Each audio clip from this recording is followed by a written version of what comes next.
Good old Rosie. Hello, boys and girls. We're going to have a look at cable today. Matron, take them away.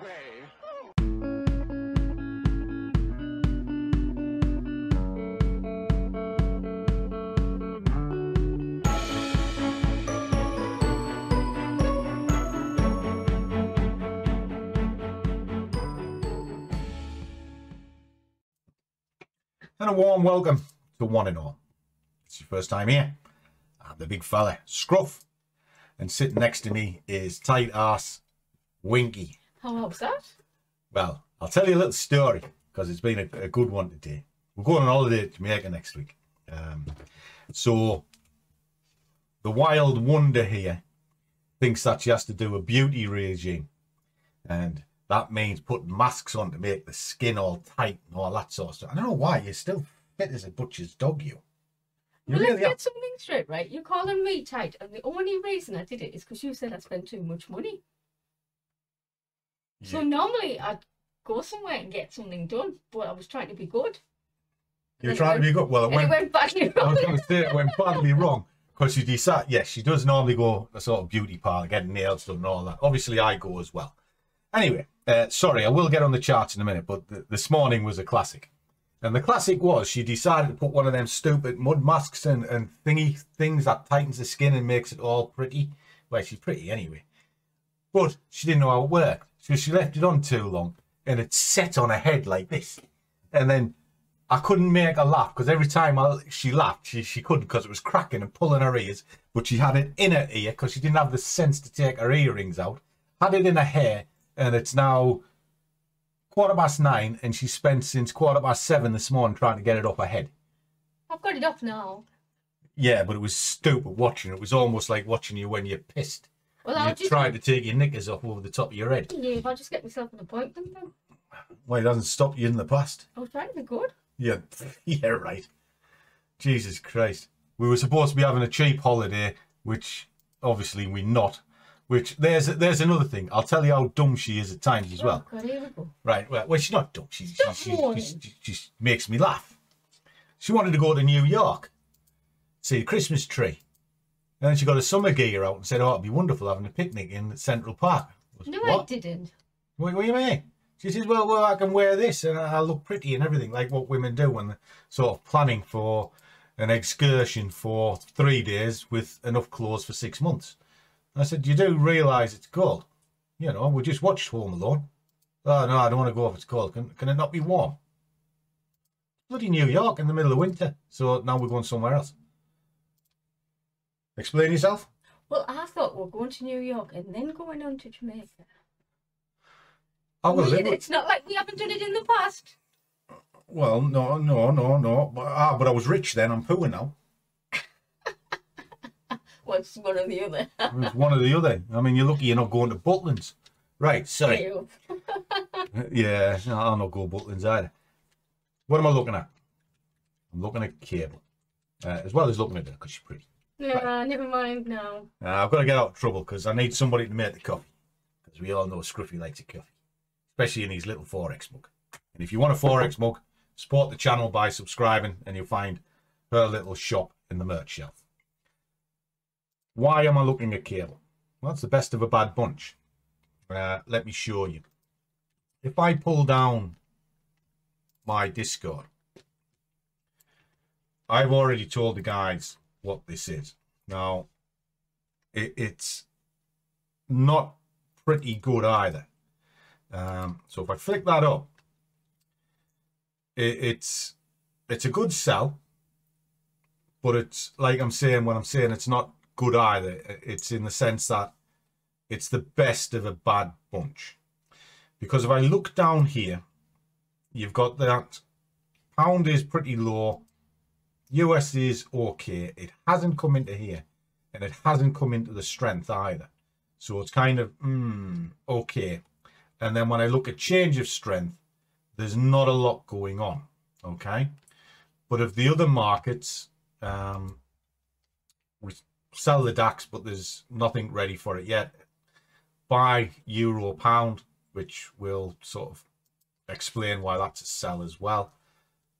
that's the route I'm going. Okay, so just get rid of that. And I'll do it from a clean chart. So we'll take everything off this and then we'll build this up and I'll kind of show you. Now, yesterday we had news announcements throughout the day, but it didn't really turn the market. So why am I attracted to this? Because the major drop that we can see on the left here is still pretty much in play. So let me drop some key levels onto that for you. Let's see. From there down to the base. It retraced up, as you can see, pipped out on the 23, stalled on the 38, stalled bang on the 50, came back to the 61, 76, and then back to the top. So all of this is still in play. So they're my levels. They're my key levels for the day. When you're looking at a fib this way and you slice up the chart, just slice it up like so, what we are seeing is logical points of attraction. And that's what we want as traders. Now, I only want to work inside. Oh, that wants to be up there, sorry. That's not a true fib number, by the way, guys. The 90 I have on there just as a measuring tool, because I like to wrap a zone around a level. What that does is kind of a wishy-washy way of showing where roughly orders are. Because what you got to remember is if you see a swing like this, you're going to have guys that are wanting to go long, so their stops are going to be underneath here somewhere. And you're also going to have guys that are going to be short and their stops are going to be above there. Well, if the markets are going to probe to hunt for these zones kind of flatten that out a little bit, and you want to be on either other side of it for profit or other side of it for stops, that sort of thing. That's what it's there for. Basic idea. So what else can we see? I'm not a great lover of trend lines, but we're going to put a trend line on just for today. So you can see a low point there to the pip there, broke the trend. Okay, so does that mean we've got another trend coming this way? Well, it's highly possible. So I'll put another one this way. And you can sort of think, oh, okay, well, as long as that stays on that side of there, I'm quite happy. So we'll get rid of them because, like I say, I don't really like them. I prefer to use zone to zone. So that's what I'm looking at initially. Is there any areas of interest that we can see? Well, if we look at this from a buy point of view, not a lot. There's maybe a return to this range here. So the price can push up, pick orders up and then come back down, because that might have induced a little bit of buying and selling. And what the markets do, why they oscillate, is they are constantly probing for orders and sort of, I know you call it liquidity, etc., but they're just looking for good areas of value that they can get into the chart. It's that simple. Take this down onto a 15-minute. Now what can we see? We're drilling in this a little bit neater. Let's just tighten that up a little bit so you see it a little bit better. Well, there's the range that it's breaking, which is this level here. Why this level important? Because that's where it probed. So the break of that is shown a movement. Okay. And that you can see coming in here. Now, if we come back over on itself, where can that go to? Well, we've got the cluster point here. So it can easily push down into this level. And then the next cluster point is in and around this level down here. And then if it cracks through that, it's going to start pushing down further to try and find new levels. And it's going to be around here. Why? Because you can see the tail point and you can see the two stall points either side of it and an accelerant. Okay, so that creates a good zone of attraction, and then when it gets through there, in other words, soaking up the orders above this and below that level where these are clustering. It'll then look to find down here, soak up any remnants that are here, and then carry on its journey to the upper side. Now that's kind of a watered version of a full breakdown. So at the moment, what I'm looking for is this to either pull back into, if I just mark this in, zone it out a little bit, just so you can kind of highlight it. You can see this cluster point here, just around that area, you know, nothing overly fancy, but that could be a good order area. Why? Because of that, you know, just stick your orders in, let it come up, touch the bases of here in this, and then run back down. If it comes through there, where can it go? Well, look for the last cluster point. There's a cluster point there, so it'll find its way up into this. Now, you often see me with blocks, so I've just told you why I would have a wrap round a level. I also stick them in the middle, because the middle is an obvious choice to find orders as well, because the markets will push up and then they'll push away. So the middle ground becomes a good area of interest, and what happens to be there? A cluster. So what I'm going to do is I'm going to keep an eye on this. So I'll be looking to sell around this level here, here, and probably even take it all the way up to here if I need to. Now, it looks massive on this screen because it's a small time frame, but if I took that out to the hourly, it's really just up to the top of the move, which is not out of the ordinary in fairness. And if I stage it correctly, it'll be limited pain but a greater upside. So that's what I'm doing. I'll let the camera run. I may need to switch this off because I do have meetings this morning, but if I do, you know what the premise is, and you'll be able to see it when I come back this afternoon if I'm not already out. Okay, catch you in a bit.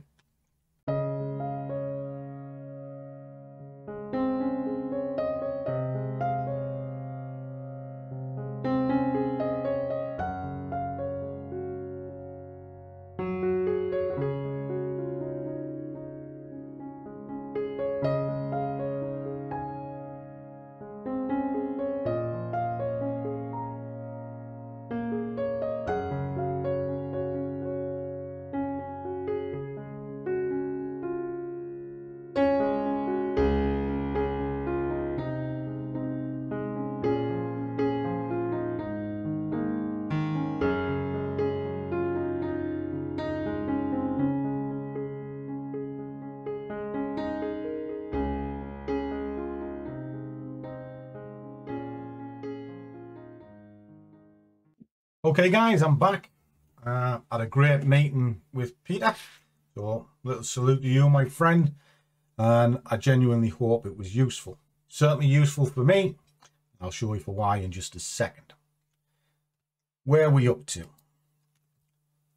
Well, this is the trade that you saw me breaking down earlier on, and if I just pull this back so you can see the day, it's done pretty much what I expected, and then there's the collapse. Kaboom.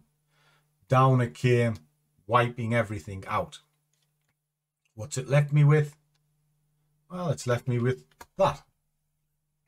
I'm more than happy with that as a salary, and it does me well. And while I was having a meeting with Peter, we were discussing the DAX, and I was kind of explaining how it works in the meeting, and thought, well, why not? I'll pop the trade on that we were talking about.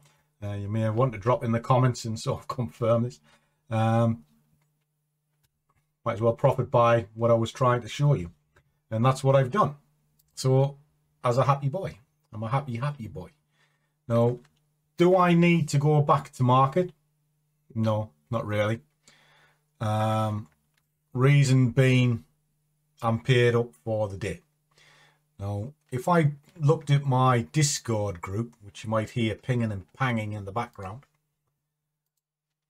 there was a meeting this morning, and it was a great meeting. Quickly whip this down, flip that over, and what they are these things here.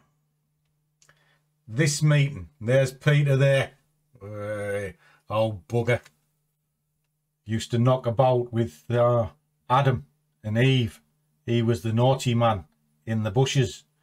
Or as he said, he used to like to date Boadicea. He's that old. Sorry, Peter. I had to take the mickey out of you, Methuselah, that you are. Right, get on your chariot and we'll have a chat in the morning. But that meeting this morning was incredibly important about what I've just said, about walking away. Because it was a mindset meeting. It was about touching base and talking about the aspects of trading. Now, most of you out there in the new world of trading think it's just the charts. It's not. The charts is easy. Spend an hour with me and I can go into technicals and get you on the right path quicker than anywhere else. The part that I can't do and where I work with the guys mainly is how to deal with the trades. The money is made between the lines. And what that means is your target and your stop. It's how you manage that, how you cope with it mentally. And that's where that meeting was very important, because we were discussing this today. And one of the biggest fears of trading is the imposter syndrome, where you don't think you can get these rewards. Well, you can. So you tinker with your trades and you're fearful of them. So you need to get that away. But the other side is the gambling mentality. Yes, you're doing well. You're doing amazingly well. So you up your position size. What happens? Well, that's the day the market tells you you're not doing so well and takes it all off you. So that's something to bear in mind. But the other one is not be greedy away from the charts. In other words, know what you need each day. It might be 50 quid and it has to be in relation to your account size. You've got 500 quid in account and you think you're going to turn that into a living wage within a month. You're in la la land. Go work in McDonald's. You know, if you think you can get 50 quid a month out of it, well, that's a fabulous return. It's an amazing return. Be proud of it. But when you've done your 50 quid or whatever it is, walk away. You know, I've got a good size account. I get my, well, in this case, 360 quid. That's a good day's wage. Do I need to go to market? No, I don't. I can enjoy myself, go about my day, make this video for you guys because I enjoy making the videos. Have a chat with the guys in the Discord, a nice peaceful manner, give them a few tips, that sort of thing. And it's a lovely, wonderful existence. It doesn't mean to say that I'm pressing the button all the time. Big difference.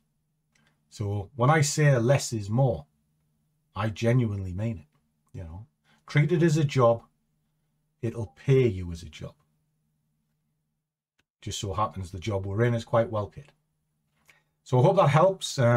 If you're stuck, I'm very easy found. All my contact details are in the description below. You'll find details of the preferred broker, Black Bull, big leverage, low cost to get in. And also look at Trade the Pool if you're a stock trader. And if you want to try props, something you see me trade quite regular on the channel, there is the 5%ers, and you'll also get 5% discount off any buy-in fees. And talking of less is more, the fee you pay to get into the 5%ers can take you to bigger riches a lot quicker than your own funds. So it's a good return on investment. So as always, guys, trade well, keep your risk managed, but above all, do what you love, and the money will follow. See you all in the next one.